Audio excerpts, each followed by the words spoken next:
Welcome back, Billy. We didn't miss you. Hopper, I'm so sorry, man. And one thing is for sure, I do not speak Russian. Welcome back to Stranger Things Season 3, Episode 2. Let's go. You're tuned in to AfterBuzz TV, the ESPN of TV talk. Now, let the buzz begin. Welcome back, guys. Stranger Things Season 3, Episode 2, The Mallrats. And yes, that is right. I speak absolutely zero Russian, even though I am Russian. I felt the least Russian I have ever felt ever during this episode, as I did not know that we were talking in Pig Latin either. Roxy Striar here, like I said, talking Stranger Things, but I am not alone because I have a fantastic panel. She is somebody who knows everything sci-fi, guys. She is our monster lady. Let's see if she can give us a bigger growl this time. It's Angelica Trae. Rah! How's that? It was good, but you asked how's that too quick. I was going to compliment you. Okay, all right. The follow through. All right, I got it for next time. Also, can you growl without doing that thing with your hands, or I feel no? like I need the claws. It's like method. I gotta what get if it's into like it. more of a snaky kind of Demogorgon. But then that's like Demogorgon-y thing? Okay, yeah. but Demogorgon, what's that sound? I don't know. I do not No, that was think like a that I Demogorgon. just did it right.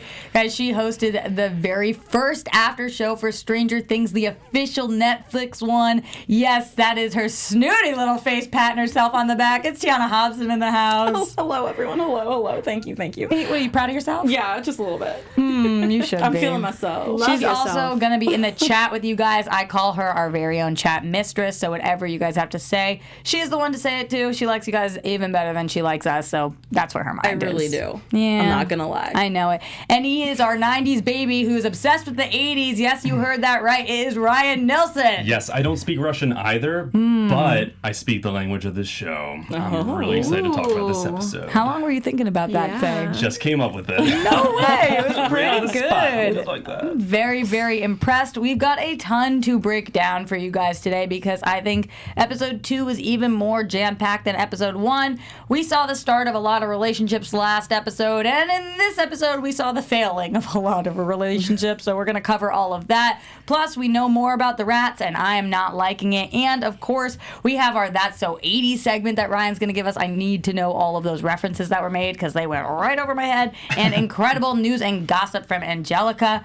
So in order to get to all that stuff, we got to start with, what are your thoughts on this episode? Episode 2, Angelica, did you love it, or was it not as good as the first one? Well, okay, so here's how I'm going to start off with this. It was a great follow-up to the first episode. It was a little less bang, but from the little cracks that we're seeing showing their way through episode 1, they started to really shine through, grow, widen, and we're seeing some real chasms here. So I think it's setting up really well for the rest of this season. And yeah, I think maybe a little less bang, but still solid. Okay. A little less bang, but solid. Quote of the century. Tiona, what do you think? I agree. I enjoyed this episode. It didn't give me... I don't know. Episode 1 is always just so exciting, especially when you're throwing back to the 80s and it feels nostalgic and getting all these references after references. And then this episode, it's setting up the story of where we're going this season. Ryan, did you love it, or are you feeling the same as the ladies? I'm on a similar wavelength. At first, I was a little disappointed with just how it slowed down a little this episode, but this show has my full trust. I don't have a doubt in my mind that it's going to finish really strong, and I think this episode was a lot more character work.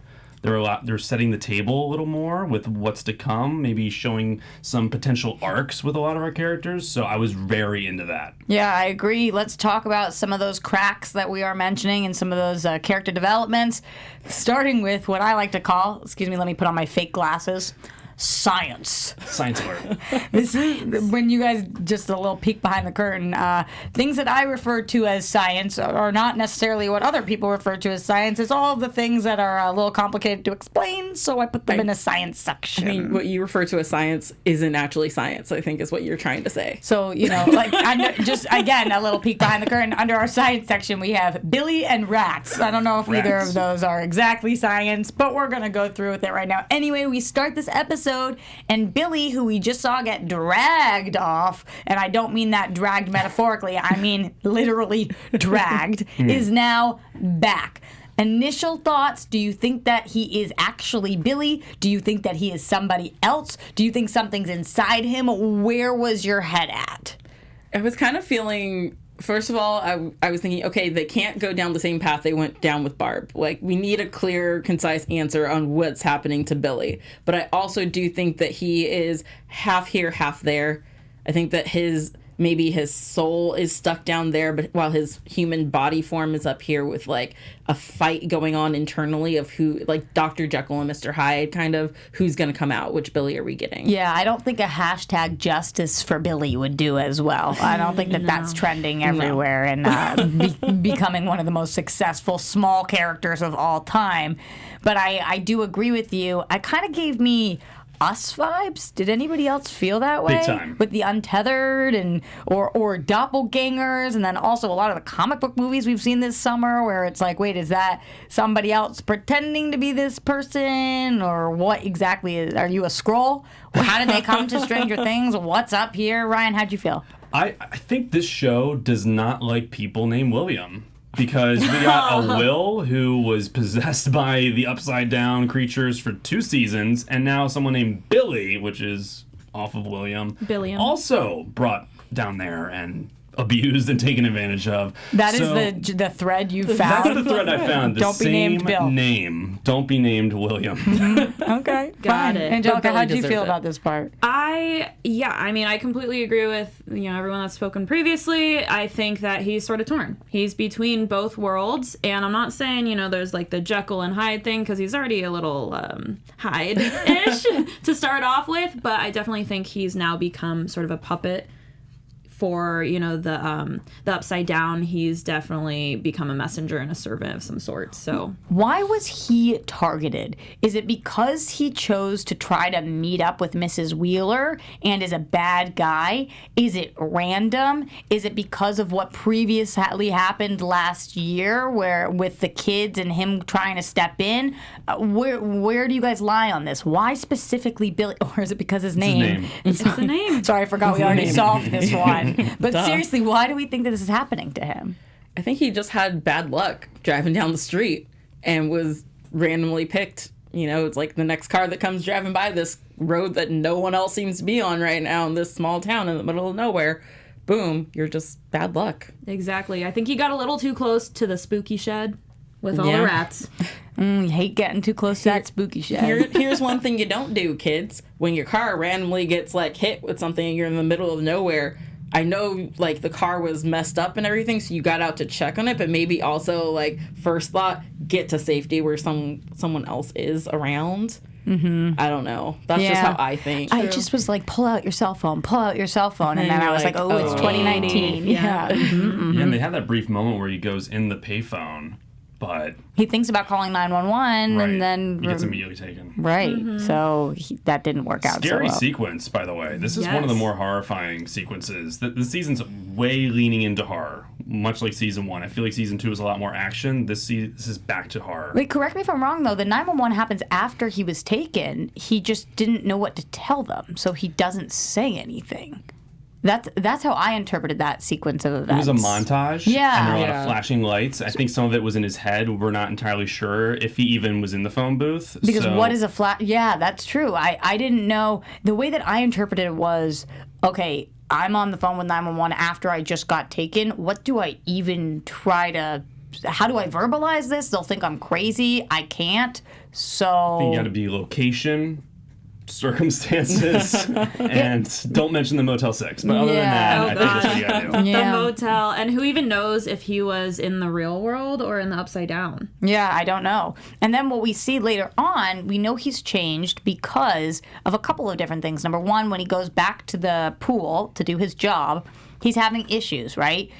Light sensitivity, burning. We don't know what's real and what's not, what's in his head, what he's seeing, but there's stuff going on with his body. And then when Mrs. Wheeler approaches him, which, by the way, I liked finding out that she didn't actually go to meet up with him.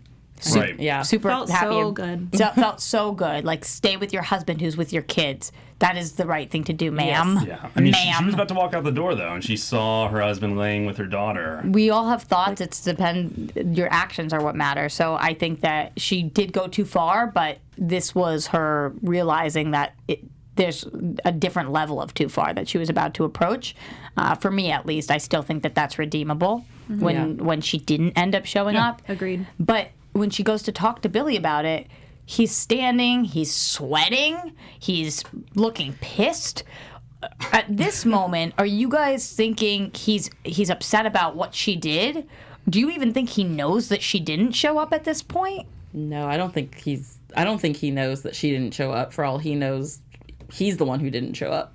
I mean, he's just been in this upside down world. He doesn't know what's happening. He is down there and sees himself approach him. Like, he's freaking out. He doesn't know what's real, what's fake at this point. So, sorry, Mrs. Wheeler. I appreciate that you didn't stray from your marriage. But also, girl, he got so much other things going on right now. He ain't bothered by you. This might be reading way too deep into things. So you guys tell me, like, way too deep.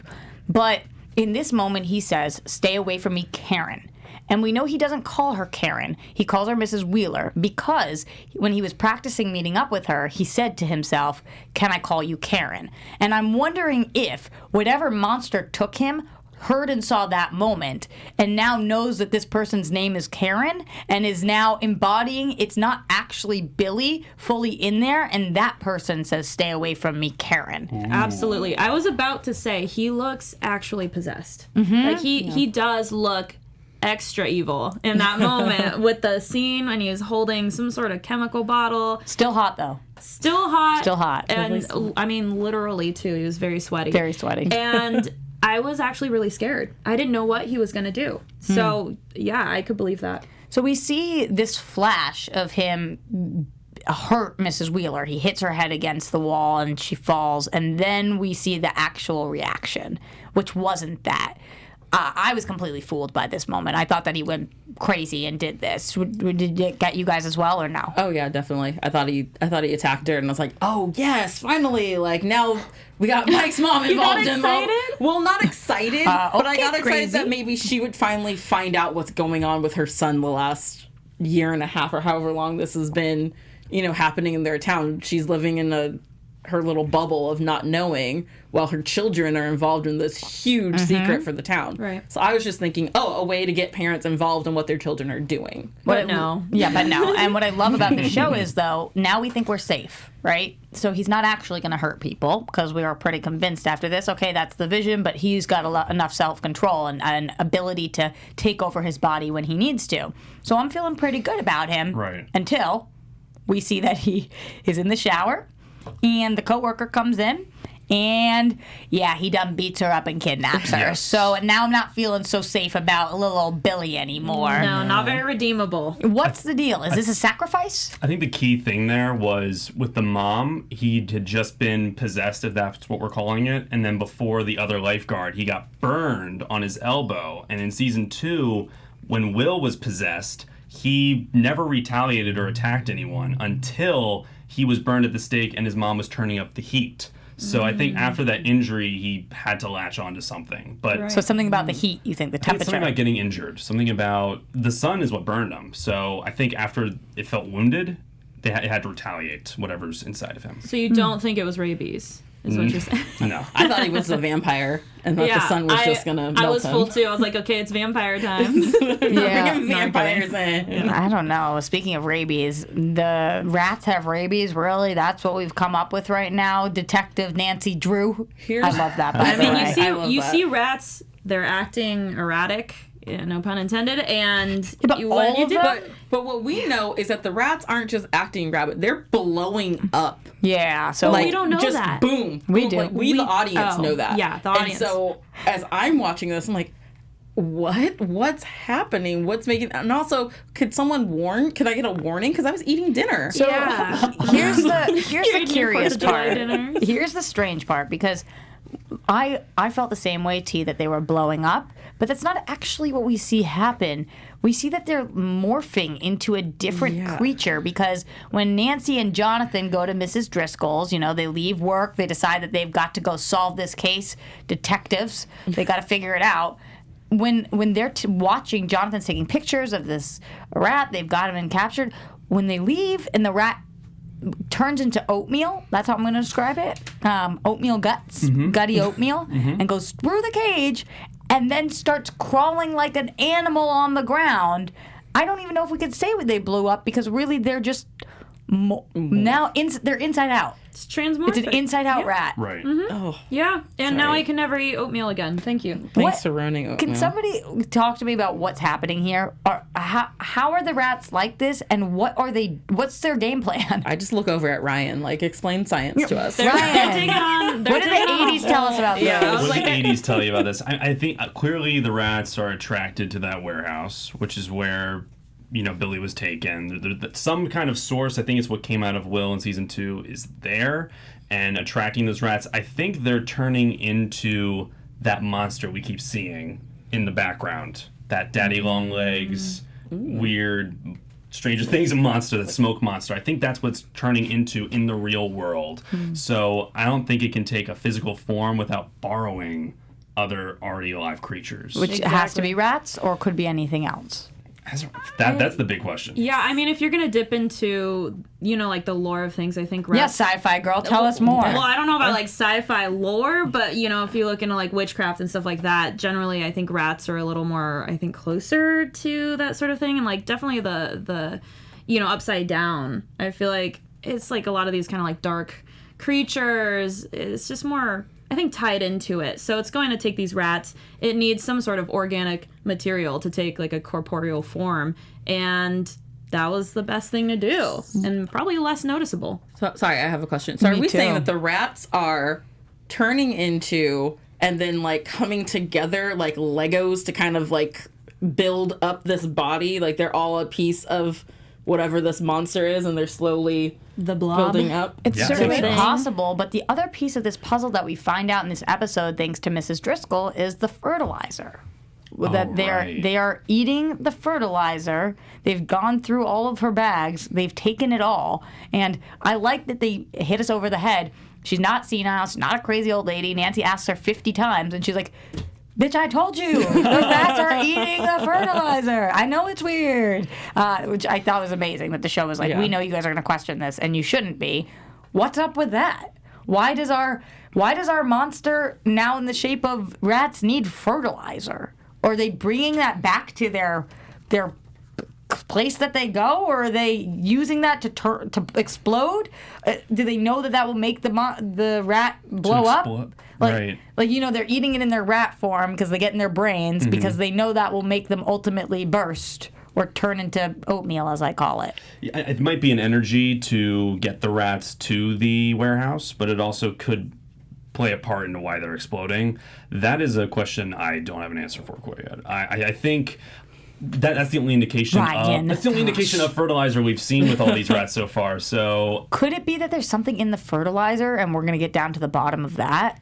Hopefully, because I just Googled about rats eating fertilizer, and I'm not coming out with anything good. Not even rabies. No, not even that. But I our don't think chat so. has some good opinions. Yes, give it to us, T. So Hunter Ziegelman said the rats are CIA censors. Stay woke. Thanks for that. Stay woke. I am right there with you, Hunter. Like you might be onto something. And Billie Jean Girl 24 says it looked like the rat melted to her or him. Sorry, I didn't want to assume anything because Billy is a neutral name. And then Hunter also says the rats are like the individual parts of the Iron Giant at the end of the movie after he blows up. So I love that. That's beautiful. I love that. Well, it seems like that one's the one that we're That's going it. with. That's but what we're going with. I don't know if we've solved it yet, guys. And certainly Nancy and Jonathan have not solved it because Jonathan doesn't seem to be much of a detective. Well, if Nancy hadn't interrupted him, he may have seen more. That is true. He was in an observational period, and she should know better. But I agree. But it's kind of her thing to interrupt him at the point where it's like the most important thing's about to happen for him. You know, Right. first episode 1, it's, going into the booth while he's trying to develop film, which for kids, that's how you used to develop pictures back in the day. Yeah. You had a dark room, you did all that stuff, and, we didn't have digital photos in the 80s. No way. I know, it's crazy, right? But then how did you take pictures pictures on your phone. We didn't have those either. What? I know. No. Ryan, did you know that about the 80s? Huh? I'm learning something every day. T, Yeah. I'm so glad you're reading things from the chat. And I know that that's just one of many ways people can talk to us here at AfterBuzz TV. Yes, guys, please, if you're in the chat right now, give us a thumbs up and a like. If you guys are listening on iTunes, make sure you rate us 5 stars and leave a comment there. Only 5 stars. Only 5 We stars. Only take 5. 5, and no change on that either. Yeah. It's one way to help support us here at AfterBuzz TV. Leave us comments. Let us know what you're liking about the show, Stranger Things, what you're liking about us. Tell us how pretty we are. Tell us we look amazing. Tell me that this yellow bow is just like everything. You know? Don't tell us that we're the gray side of the table and they're the more colorful side of the table. We know. Yeah. We already We know. know. Yeah, but thank you guys so much for supporting us here at AfterBuzz TV, and we thank you and continue, and we want to continue giving you great content. So please make sure you guys spread the love and give us love. And we got to know what you guys think about this next topic because Mike and Elle are in a lover's quarrel, guys. And they went from making out to to breaking out. breaking out. Making out. We could have done No, better we should- there. Making up, breaking up, Breaking breaking up. out. What are they doing? Making Out to breaking Let's up. just talk about what they're actually doing, and then we'll figure out the play on words later. So Elle notices her man is not where he said he would be at the time he said, "Where are you? I see the time. You have not come 9:32. over, and you are not here, and this is our play date time."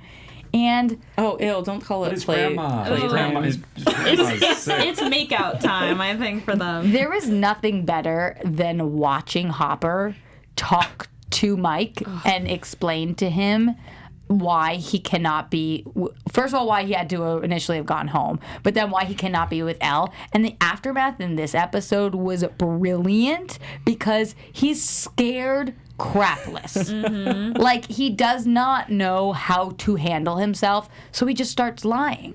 But you don't have to lie, bro. Why don't you just tell her what happened?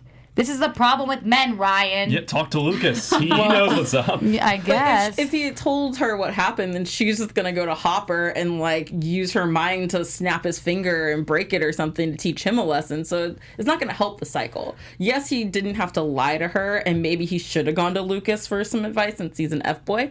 But also, we don't know what Lucas's solution might have been. It could have been something worse. Right. Well, I think he did 'cause he- touch on it a little bit, but his final solution was what? It was after the buying fact. things. Yeah, I it mean, was reactional. Lucas is open with like, yo, you know how many times my girlfriend dumps me? Because I mess up all the time, and she keeps dumping me, but she keeps taking me back. But he doesn't know that she's actually pulling the strings on him in that case. You have got to do what you've got to do, ladies, okay? I loved this, though, because it was the impetus to get Max and Elle to the mall.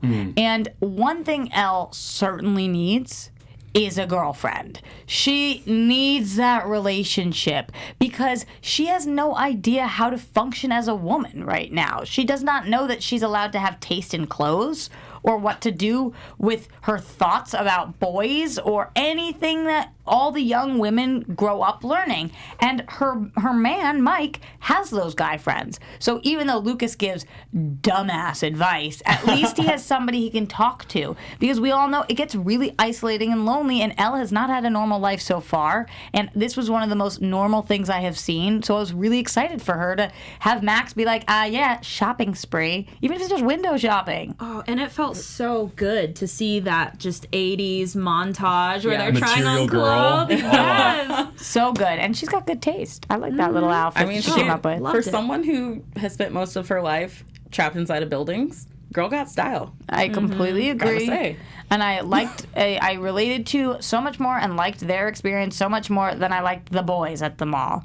So you think you can get rid of this by going to buy her a $3.20 little gift that you didn't even pick out? You think, Ryan? Money can't buy you love.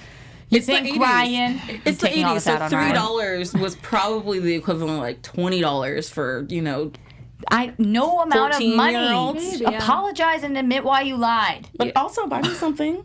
You can apologize, but also like bring me something too. Yeah, I mean, gifts don't hurt, but I mean, we clearly see a communication breakdown here, and we're starting to see that form, a huge schism within this group, right? We're seeing boys versus girls now. Were you guys just waiting for them to bump into each other like I was? Because you Yes. know it's coming, right? Oh yeah. Oh yeah. And that was such a satisfying moment because the guys have been doing their stupid bear buying too expensive extravaganza and they strike out. The girls have been having the best day. The best The best day. So she's feeling that confidence. She's feeling that vibe. And when she sees Mike, he had the opportunity to tell her the truth one more time. But did he, Ryan? No. Sorry, Ryan, you're No. the only male No, here, so you're did getting... he? No. No, he did not. But did you like, guys? And then he goes, Poor Ryan. she goes, I dump us. No, No, she she said, said, I dump your ass. I dump your ass. She said your ass. That's, well, I thought she said us. I know No. it seems a little out of character, but that's what Max says earlier in a for advice for her on She the said, bed. She says, man. I dump your ass. yeah. So Brutal. Max told her earlier if everything keeps going wrong, you dump his dump ass. his ass. And I dump your ass. That's So why she- it was wow. so incredible because Mm-hmm. we haven't heard her do something like that. And it was, yes, you do, Putting her foot down. Ryan. He was Ryan. intimidated by Hopper. Okay, Hopper's yeah. another Give him man. some Yeah. credit. Like, So, just to play devil's advocate, since there is only one male here, they've been together consistently for 6 months. 6 this months. is the first day they're going without seeing each other for 6 months. But This not is- because he wants to. Not because he wants to. If he had just said that, like, I need a little time to hang with my guys, I think Elle would have been cool. Yeah, but this is also the first fight. The first thing that's gone wrong in their relationship, and her initial thing is just to dump him. Is that good advice from her friend? I'm just playing not devil's just- advocate because we're giving the Tiona. guy a lot of crap right now. I gotta support my Not guy just- Ryan right now. Excuse you, not just dump him, dump his ass. Dump his Exactly. and they're kids. They're not relationship experts here, and I think Yes. from what it Give seems it to like, them. Elle is very, very hurt by this. She's Yes. continuously saying friends don't lie, and Yes. she's just so hurt. it's true. And he says, did lie. he says, friends don't lie to her. So Tiona, whose side are you on? I'm on Elle's because also in 2 seasons he's always lied to her at some point, and she says friends don't lie, and he's like, yeah, but really he's lying. So I mean, Mike, you're a F-boy too. Yeah, this is Hopper's fault. I agree. Is it Hopper's fault? I Yes. mean, he's like a new dad again, Well, right? he didn't talk to Elle about it. And he talked to didn't- him about it. He didn't take Joyce's advice at all. He Right. literally went through this whole tried. dating 101 for your kids with Joyce, and he did not take her advice. Although the kids were being little brats, They were. whispering in front of him. They made it Slamming very doors. difficult. I mean, Mike made it very difficult. Ooh, we're in trouble now. Yeah, you're rude. You're rude, See, Mike. rude. Back in my day, Ryan. you talk back to an adult, you got slapped. I'm sorry. Ryan says it's Hopper's fault. It's Hopper's fault. I mean, and I he say put her- it's Mike's It's fault. all communication here, everyone just needs to talk, and obviously Hopper clearly has issues sharing his feelings. Yes, and he has a Definitely. gun, and he's the head of the does have a police gun. It's a force. little intimidating. So when you're a On the teenager dashboard. and the guy whose daughter you're dating has a gun and is threatening you, you kind of listen to him. But this isn't the biggest threat going on the show. Ooh, is that my fiercest transition yet? I think so. Because we have a threat from the Russians, y'all, and we have intercepted it. Staying in the mall right now. Dustin comes to Steve. He needs his help. Don't know why Dustin picked Steve to get help from for this. Because his friends ditched him. Yeah. Yeah, but Steve, So, hey, they his have only a friend. relationship. go to Nancy. They have Dad Steve. You don't know what's going on. Go to Jonathan. We love the Dad Steve relationship between Dustin, though. It's been developed here. If you It's guys beautiful. could pick the last person on the show that would be able to help with Russian translation, would it be Right. Steve? Because mine would be. Yep. It'd be Steve, but I think it's because all of his friends sort of let him down that last episode. They left him on that hill alone. Yeah. Which I think he was being a little extra sensitive to. Besides Mike and Elle leaving, yes, good excuse. The other guys, hey, it's like 9 p.m. They hung forever. I'm hungry. I hung here forever listening to you say the same thing over and over again. I'm going to go home. Also, can't believe their parents let them do that at this point. Plus, Will was there and he was like, hey, dude, tomorrow can we just go play Dungeons and Dragons together? Will just wants to poor play. Let's just Will. play Dungeons and Dragons. Like, I just know want your some girlfriend's D&D. hot, but what do I have to call her for? Yeah. It's not going to let me see her. I'm not meeting her, so nope. Nope. But they are trying to do this Russian translation and leave it to the girl to have to step in. Robin. Go straight Hey, to things. Robin. Robin's killing it, and she's like, listen, I speak many different languages. I've got you guys. Did you think that we were going to get more resolution from this after we got a sentence that made very little sense? Or were you guys like, no, this is going to be an ongoing, all season long thing? I mean, I knew once they were going to translate that, with our newfound linguistic expert, Robin, I knew they were going to be like, all right, this makes no sense just because of what we've heard previously, but they're smart kids. I knew they would figure it out. They would try to probably piece it all together, and it was going to take, maybe a little more than one episode for that. Okay. I mean, they got further than I think I would have gotten in a day of trying to translate Russian. Mm-hmm. Like, they actually did a lot of work in that one day, getting a whole complete sentence together. Yeah, I think it was mostly Robin, honestly. Yeah, like, So here's what we got. Mostly Robin. Yeah, it was Robin. Steve It was knew the song, Robin. and he figured it out at the end with the song. Well, that is Yeah. true. Oh, 1 point But- for Steve. Amen. saying. Yeah. But we're,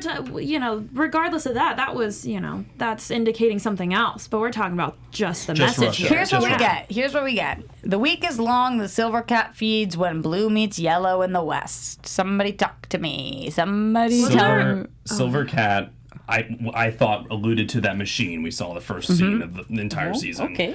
And it says it eats to the west. No, when blue meets yellow to the west, I Blue believe. meets yellow. In the west. I believe it was the week is long. The silver cat feeds when blue meets yellow in the west. T, if you want to check me on that. But I believe that's what it was.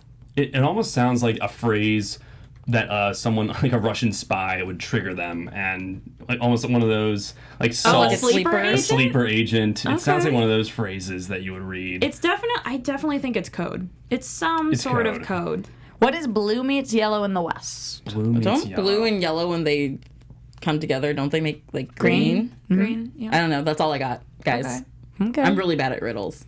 I don't know this one. You guys let us know in the comments if you've got something more. But you are right, Ryan, that there is not only one part of this riddle, there are two, because that rocking horse makes a sound, and it is something that the Russians are recording this in front of, I guess. Like, were they at the mall? Yeah, I think beneath the mall. It's underneath. the mall, I think. I mean, it makes sense with, just the power going out and things like that, too. Brilliant. Right. Yeah.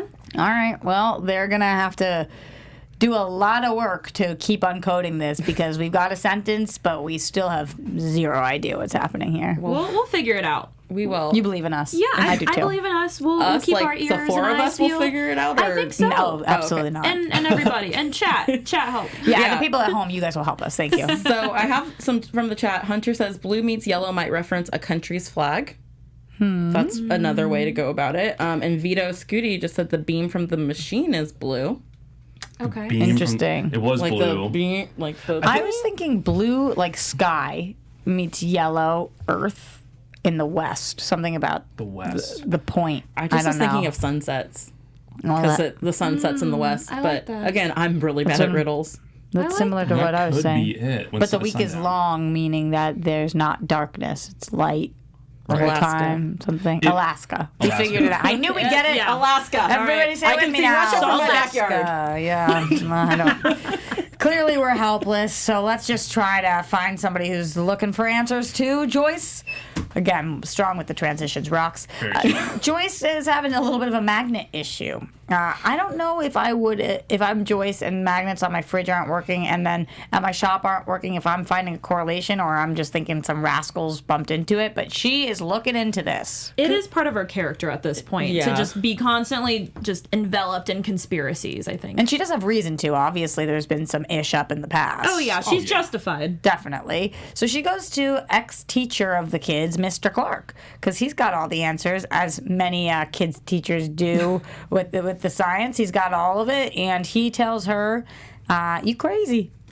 This is a coincidence." I think so. But why is it just her house and where she works? So this like is my nowhere else question. in the town is losing magnetism? My question to you is it Joyce, or is it anywhere that her son has been, or because maybe he has something to do with it, or are other places in the town also losing magnetism, but people are just not picking up on it. Yeah, because I mean, sometimes the magnets don't stick to my refrigerator. So it's you. And so but I never thought more into it. I was just like, oh, must be a bad magnet. Totally. Moving on with my life. But Joyce is like, oh, that fell, and then these fell at work. Have you had any nightmares about being in the Upside Down? Great question. Always. Okay, you might be a catalyst. Oh. Guys, Ryan's done with this bit. I'm done with this bit. Mr. Clark he gives an explanation by not giving an explanation, because he shows her that example of that magnetic cube, and then when you put that coil around it and apply an energy, everything became demagnetized. So science. I think it's science. So I think what you were saying earlier, Roxy, is that Will might be that coil. Mm-hmm. Someone who might have been. Because I'm assuming he's at the shop. Right. And he's been there. But then when we see this start popping up more places Will has been? Or is it just where Will spends a lot of time? Well, also just included in that, the teacher or Mr. Clark also, with some gentle prodding here from Joyce, he says, yeah, if you get a giant machine like that AC transformer, which I think we have a giant machine in this town, right? But then why wouldn't it be happening to the whole town? Oh. I mean, why did the whole town lose power? And he said with a ton of power, it could potentially do that. And what was it, like flip the dipoles? Science terms. Science. I agree, science. We might have that machine in this town. We may have a machine. That could be it, though. We'll have to see. Wow. While Joyce is looking into this, you know what she's not doing? Going on a date with Hopper, because she stood his ass up. Yeah. I break up with your ass. Heartbreaking. And this was weird because he very clearly states it's not a date, although it very clearly is a date. He gets the new shirt. He does the whole thing. Chianti. He orders her all the drinks before she comes, which, by the way, no. Don't do that. Let me order my own drink, please. Okay. Thank you, Ryan. Please pass it on to Hopper. Well, just because also, what if I show up and I want a water? It's very presumptuous to assume that I want all of the whiskey and wine in the world, because he ordered a lot. Yes. It's the 80s. Yeah, and he has no cell phone to call her, although there was probably a restaurant phone he could have called, and he didn't. He wanted to sit and mope, and I felt the same way, because I felt really bad for him. Because even if he had called, he's going to call her house and not get an answer there, too, and then just be even more disappointed. Did she forget, or did she stand him up? I believe she forgot. She completely forgot. Ryan? Forgot. It goes down to this lack of communication. It's a miscommunication. That George Romero quote I had last episode. This season is all miscommunications. This is happening with Elle. This is happening with Hopper and Joyce. This is happening with everyone so far, and this one's a pretty big one. Okay. I think it's a little more than a miscommunication, though. I think this is going to be the start of a big fight. Because he's going to want to pretend he doesn't care, but obviously he does. And we got a whole situation coming up. Because I think Hopper's got a lot going on right now, and he just does not need this from Joyce. Because he's getting it from other people, right? Like Larry Klein, the meanest, baddest mayor there was. Boo. Everybody insert boo. Boo. Yeah, boo. Boo. So, first of all, as you wish. Oh, right. And then not no more. And then not no more. Looking good. And you're in? He's not a farm boy. He's not a farm boy And anymore. then second of all, how are we feeling about this? Is very reminiscent of stuff that is going on today. How are we feeling about this conversation surrounding the mall and all the jobs that have been lost due to this new thing popping up and mom and pop stores having to fold? Are you understanding where the mayor's coming from, or are you guys on team protesters? I was actually going to get into this a little bit with the special segment, but to tease that, I think whenever a mall or a big business came into one of these small American towns, it takes all the business away. So the store that Joyce is working at, no one's been in. Hopper's showing up at 1 p.m. joking about how busy it is. No one's been there all day. When these big businesses come in, which might be the Russians, just a front for their experiment, that comes in, it drives all the small businesses out. Okay. It felt pretty bad. Honestly, there's something very sketchy about this mayor. He's a politician to a T. He's got that smile, but you can tell there's something going on. Tiona? He's clearly working with the Russians, and they rigged the election so that he would win, because clearly the people don't like him. Wow. Do you think that that's what this show is alluding to? Because I honestly thought I honestly Yeah. think so. From the start, I know that in seasons 1 and 2, there are already Russian sprinkles throughout, but this season they've really been driving home, even having them working on a secret mission. It's been all about Russians. We have Russians today that we're talking about all the time. We have Russians today we're talking about. Yeah, we're talking about all all the those time. Russians. Yeah, we have the shifty politician types, where people are feeling some sort of way about this person who's supposed to be protecting them that they feel betrayed by now. Like, it's all very much like And current. then right now the talk of 2019 is how technology is taking jobs from people, and that's the big bad that we're fighting. But I agree, T. It's all very much there. And I don't know if he is necessarily working with the Russians, but I think it's a missed opportunity if he's not. Yeah. Because that will tie everything in. Yeah. And otherwise, why are we going down this route? Oh, there's definitely a hidden agenda here. Yeah, completely. I'm waiting for it. Completely agree. Wait, oh my gosh, I just remembered. He even said, I'm throwing a huge 4th of July party for the town that they're going to love. Oh my gosh, it's a perfect But was parallel. it $2.5 million? Because unclear. Unclear. Might have been. We All don't right, know. this panel has thrown enough shade for right this second. Angelica, is yours shady or no? What do you have? Oh, it looked like you had some. I'm plotting. I'm thinking about what's next. You're scheming. I'm scheming. So before we move on to what is next, which of course is Ryan's segment, the one thing I forgot to mention that I wanted to say to you guys is during the Billy stuff, when he's talking to his doppelganger, what he says is, I want you to build what you see. I want you to build what you see. Huh? What's that mean? Maybe a Field of Dreams reference. If you build it, they will come. Crypticism. Crypticism? We like cryptic. I don't know. I think it's alluding to those little images he's having in his head. He's like, So I'm if gonna you tell see if you see yourself smashing somebody, then I want you to smash somebody. Exactly. I kind of got Like that same I'm vibe. giving you those mean attack, messages. right? Literally, yes, like smash them in the Okay, face. yeah. Yeah, not the other kind of. You mean attack. Yeah, I Just- do mean attack. Exactly. Just let me Build what you see. I'm gonna show it to you, then you build that. Let me take the wheel and just follow what I show you. Creepy AF. Very creepy. What's also creepy? The 80s, because that's so 80s. That's so Ryan, 80s. what do you got for us? Yeah. Hey, you guys, that's so 80s segment right here. Few things. We were just talking about how the whole strip, the main strip of the town, is running out of business because of this big new mall. Well, back to the George Romero references. He had a film called Dawn of the Dead, which was in his trilogy of zombie films, also remade by Zack Snyder in the early 2000s. That movie was an entire allegory for big business coming in and getting rid of small businesses, just used through zombies. So I think there is a similar allegory here going on with that in Stranger Things. So just wanted to point that out. Also, there was a major 80s reference to David Cronenberg's The Fly when Billy is in the warehouse and all of the rats exploded and came together to form one, just a direct reference to David Cronenberg's The Fly. And guys, that's all. Oh, one last thing.